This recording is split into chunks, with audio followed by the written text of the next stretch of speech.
been working in Japan for a total of 15 years now. And I've been through different companies. Most of them 100% Japanese. Like, we communicate only in Japanese. Wonder how I survive? So in this video, I'll share some insights to what I think is what the Japanese work culture is like. I've spent around 5 years working in the Philippines a long time ago. So that's the only comparison that I have, except with my knowledge of both cultures. But work life is different from personal life, right? But I'll still try to make some comparisons. Well, the first thing is the rumors are true. Japan is a highly workaholic nation. They work on Christmas. Well, Christmas is not a holiday in Japan, so but since it's a holiday for me, it's kind of a wishful thing for me that I am working on Christmas. I'm so workaholic. But honestly, Japan might be workaholic, but as a junior employee for a long time, I'm a junior employee. I'm a junior employee. I'm new at my work. I'm not half a year in my new work, my present work. I haven't experienced the Japanese workaholism. I don't know. I don't know why. Maybe I'm a foreigner, or maybe because I'm a junior. In my previous company, I know why they haven't given me, it's not necessary for me to stay overtime, to have an overtime. It's because I lack the language skills to be given more complicated tasks. So that was in one company. That's one reason. For this company, I'm not yet doing a lot of overtime because I'm still new. But in the future, I'll be looking forward to a future with a lot of overtime. Hopefully with a lot of dough as well. Well, I've experienced staying late for a very big project earlier in my career in Japan. I've been 3 years in the company, so I have a good grasp of the technology that I was assigned to, that I was learning. And there was a big order from a customer, a really big one, and it was urgent. So we spent 2 weeks, the whole office, we spent 2 weeks staying until 10 p.m. every single day for 2 weeks. I was really rich at that time.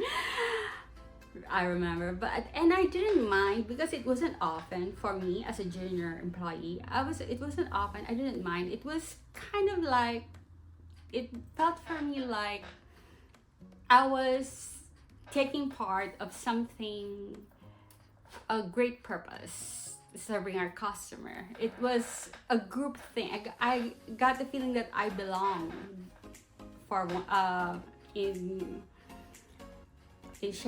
doing an overtime with my colleagues at that time. So I didn't mind that working until 10 p.m. for 2 straight weeks. So that's my experience with workaholism in Japan. But overall, I haven't experienced it. I'm not, I'm not stressed from overwork just yet.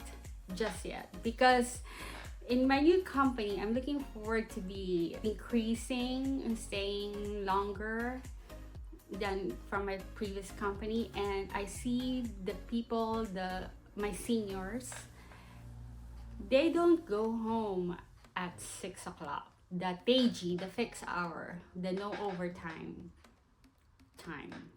Yes, 6 o'clock. They don't go home at 6 o'clock. Most of them go home at 7:30. Sometimes they go home at 9 p.m. It's normal for my manager, my boss, the assistant manager, to go home at 9 p.m. Yeah, at that level, I think that's very workaholic. I can't imagine my life being that advanced at work and doing that lots of overtime. I can't imagine it yet, but it's the future that I'm looking forward to. I like my job, and it gives me the feeling of the belongingness that I basically need as a human. I acquire it from there when I do overtime with them.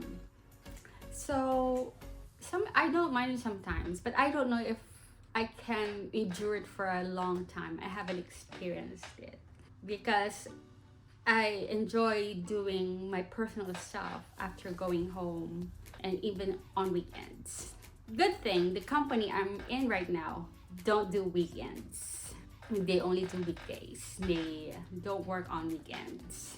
Happens sometimes, but not very often. So that's the situation in Japan. Overtime is normal, especially if you're a manager, if you're a boss, all the time. In my previous companies as well, I don't remember my boss going home with me at the fixed hour of return, 6 p.m., the fixed time to return. They always do overtime. The managers, you expect them to do overtime. It's expected. So that's your workaholism in Japan. Not much time for personal life on the weekdays. Sometimes even on the weekends when the order is big. Yeah, but in my present company, there is a prevailing work-life balance campaign. I don't know how to call it.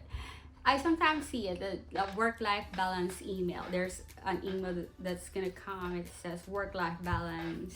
I think they're encouraging people to take less overtime. However, that works. And I remember when I was setting up a meeting with another country, with another time zone, because the company is international, and I have to set up a meeting with our colleagues from another country, and the time zone is different.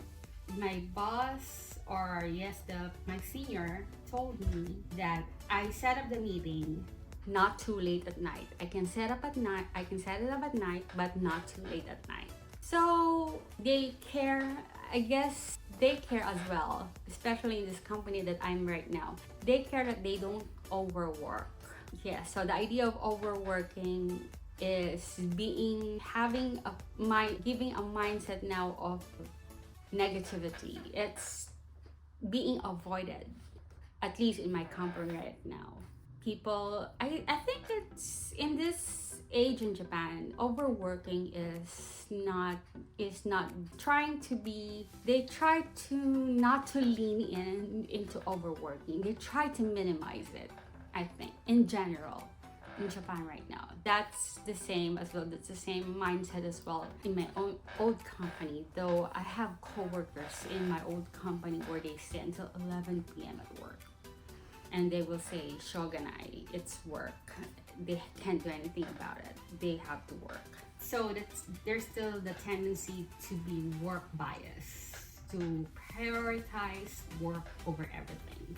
Even if it's changing for Japan, that people now, the young people are prioritizing their family, prioritizing relationships. The Japanese directly told me this. The young people are coming to evolve into prioritizing family over work. whereas before it's work over family. That's what they said to me. So I'm in this era, working in Japan, that people are trying to be not so work biased, and they're changing their view of how work should be prioritized in life.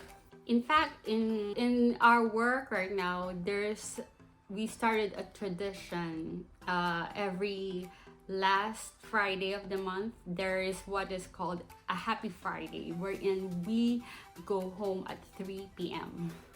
We go home 3 hours early. So it's a nice tradition. So it's like encouraging more time for your personal stuff than and less time for working.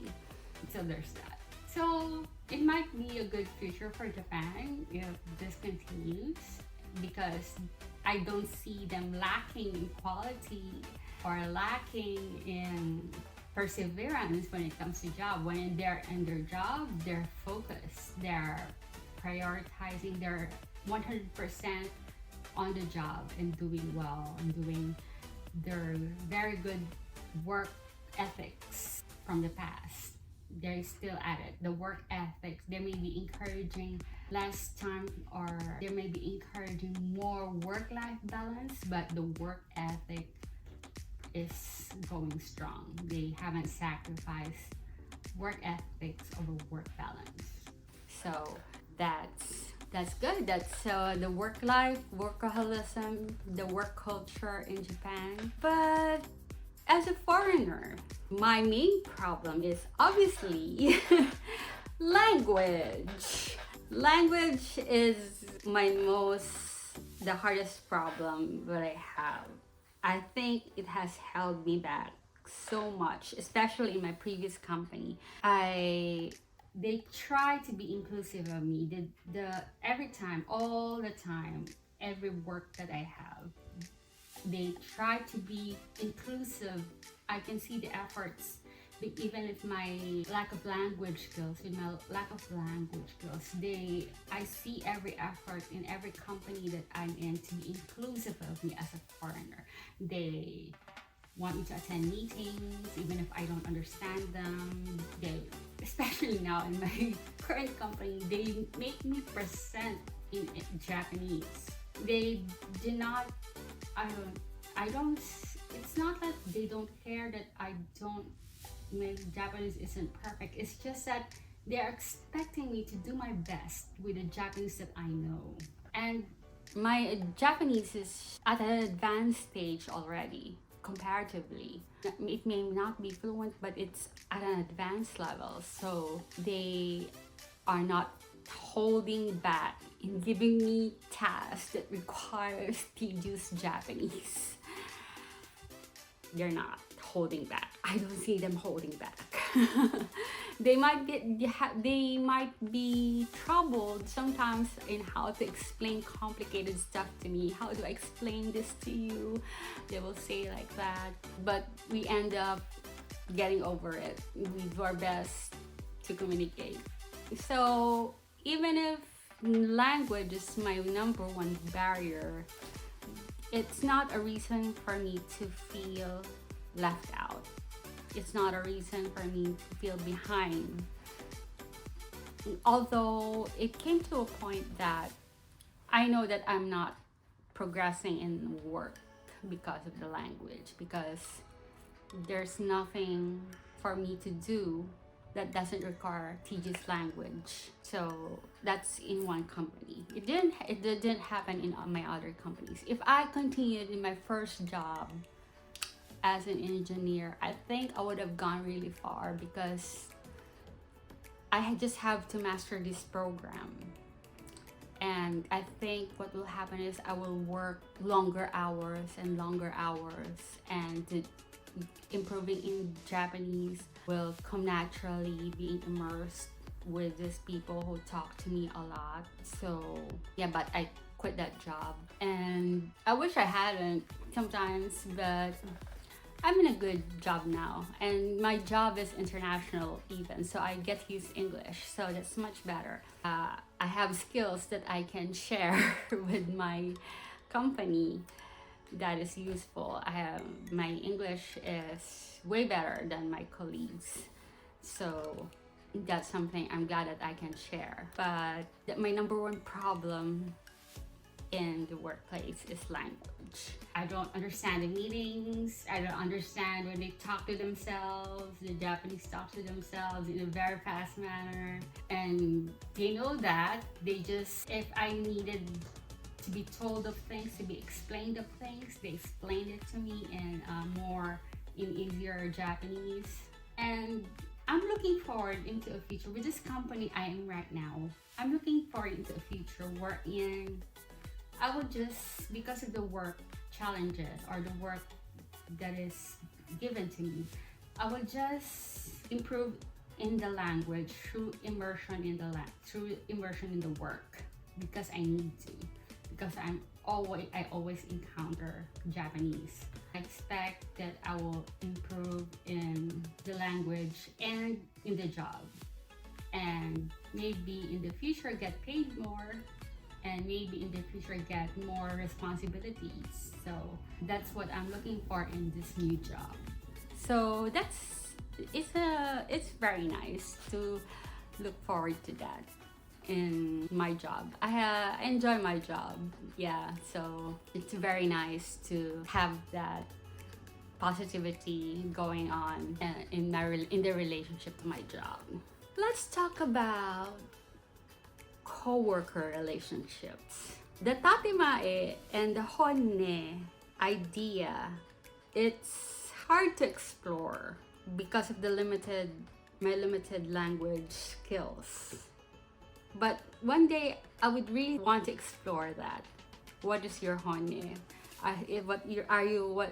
What you're showing me, is it just tatemae? Something like that. But since most of the Japanese how they communicate or how they deal with outsiders like me or with other people, they're always polite and kind and helpful.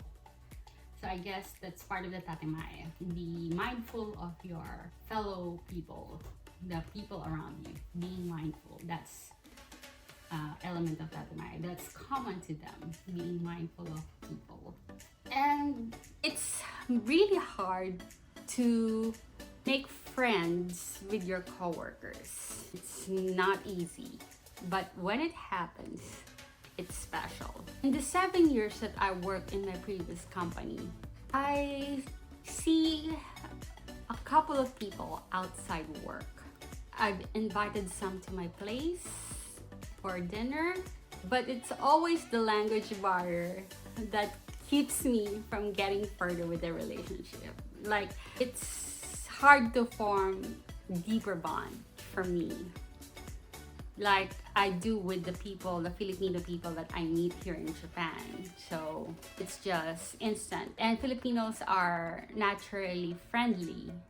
So it's easier culturally, it's even easier to bond with Filipinos. But with Japanese, because of the tatemae honne going situation, it's harder.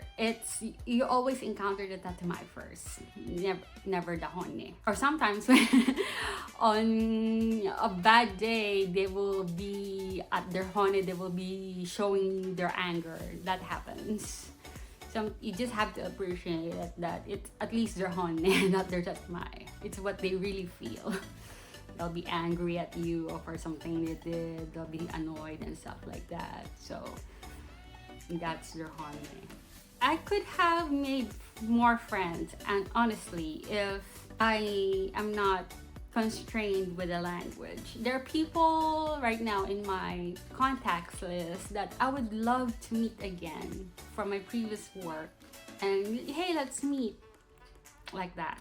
But I know that it will be there's a barrier, the language barrier. It will be kind of difficult to have fun. Yeah, but it will be kind of awkward to build conversations, to exchange conversations like that. So I don't do it. I don't meet up with my old coworkers, the ones that I became friends with. But one day I was like, it's one of my motivations to keep improving in the language so that one day I can meet my old friends and I can speak more and connect more to them. But that's special. It doesn't happen very often. I've spent 7 years in one company of only how many people? 70 people. But I've only made friends like I can count them with my fingers. There's even a lady who is very concerned or very knows my situation well, but she keeps her distance as a coworker. She never initiated friendly relations with me, but she knows my situation very well because we work closely together. That's natural with the Japanese. They can just build with you a work relationship, and that's that. As long as you're working together at work very well, that's all that matters. So there are a few who will reach out to you in a friendly manner and speak to you in a personal manner, but that is special. And when it happens, it's really nice. Even outside work, they would meet you and you will have awkward conversations. Well, he'll say something to you or she'll say something to you and you wouldn't understand half of it and you will just smile and say, okay. So that's my relationship with my coworkers. Yeah. So it's very much strong work relationship, building strong work relationship, but very specially, rarely I develop personal relationship with them. So that's my experience here. Yeah, it's not impossible to make friends at work, especially, and it depends on the person, but you will need to develop good working relationship fast. Yeah, they will deal with you in a professional manner, in a work related manner. They will want to know how to communicate, how to deal with you, and to increase your efficiency at work. Politics, work office politics. I have not troubled with politics in the workplace. I don't think about it. I don't care about it. That's the one difference of the work life in Japan and in the Philippines. In the Philippines, at least in my work experience, I worked for the government at one time, in private in another, and it's the same. Relationship is important, more important than work, than the work itself. You want to be producing work, but you have to be very mindful of your relationships, which I had difficulty with, honestly. In Japan, it's very easy. The equation for me is very easy. You just have to be work biased. Be work biased and everything will be fine. That's my philosophy in the Japanese workplace. You just have to keep working and producing results for you to be considered useful or you to keep your job. That's just my question. That's what I'm concerned all along. I don't bother with the office politics. My language isn't that advanced to mind or to understand office politics. But there's a phenomenon in the office workplace that is curious to me. In Japan, it's very hard to get fired. The labor laws are placed there to be very employee biased. It's very hard to get fired in Japan. But if for some reason, example, you're slacking at work or your attitude is very bad and the company as one decided that you should go, They will not fire you because it's illegal, but they will demote you so bad that you would want to quit yourself. Boring jobs, the most insignificant tasks, and you just won't be able to stand it and you will just quit yourself. So that's a phenomenon in Japan that I find curious and very Japanese. It's not something that you expect from other workplace. It's very it's a little dark for me. So yeah, that happens. That kind of politics, yeah, happens in the Japanese workplace. I wonder if those people jumping off the train tracks have that experience. That's why they commit suicide. I don't know. Japan can be very isolating if it wants to, and they're really effective at it. So, where are we? Politics, office politics. Lastly, I would like to talk about my personal growth. I've gone through a lot of trials here in Japan as a worker. The language barrier, the main thing, being the main thing. And being creative in how to communicate, how to know what's going on, and how to do your task, and how to receive tasks, how to do more in your job. I had learned to be creative, and I've learned how not to give up. I can do this task and all that. So, and how to survive even personally in Japan. The attitude of not quitting, the attitude of there's a way. If there's a will, there's a way. I may have absorbed it in my personal life.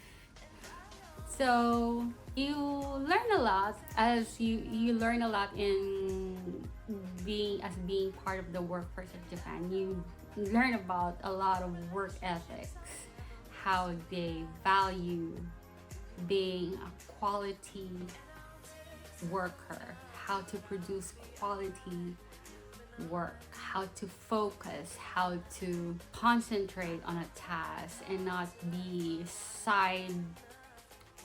what do you call this, distracted by personal matters, how to separate work and personal life, how to compartmentalize that. It's even more enjoyable if you get to compartmentalize personal and work life and get to enjoy more of your personal life, knowing that because it's compartmentalized from your work life, the work life won't bother you when you're in your personal life. So there's that. And the Japanese, they, especially here now in my new company, they're not, when I have to be absent because I'm sick, they're very kind when it's like, "Oh, don't push yourself, get well soon." They say stuff like that. They're very kind in their words. Even in my previous company, when I got sick and had to be brought to the hospital, well, they didn't bring me to the hospital. But they went to see my doctor. Yes, more than a couple of times. One of my bosses would come and see the doctor and know what's going on with me. That happened. I think that's not very Japanese way because it's a personal thing. It's my personal thing. But they did it for me because I am alone in Japan. Nobody will do it for me. So they were, and it was related to my job. They want to know when will I get back to the job and stuff like that. So that happened. They went to my doctor with me to understand what's happening with me, with my sickness. So that happened as well. So they can go over and beyond if if it's not too invasive to your private life, or I don't know if you need it or it's job related. So those are, I haven't seen everything. I only witnessed a part of Japan. I haven't been to companies where they use English all the time. There are companies that you don't need to speak Japanese, you speak English. I don't know the work culture there. And I hear other work cultures different from mine, from my experience, from my friends who work in international companies, who have other nationalities in their group. It is only a small portion of the work life in Japan, of what it's like. It's a peek, but I thought it was an interesting peek of what the possible things that a foreigner can experience while working in Japan. So I hope you enjoyed this video. I have this video here on why I think it's a good idea to live in Japan. Not many people liked it. I mean, many people watched it, but some people didn't like it.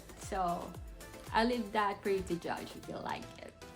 So that's it for this video. I think it's been a little chatty, but I hope you enjoyed it. See you next time. Bye!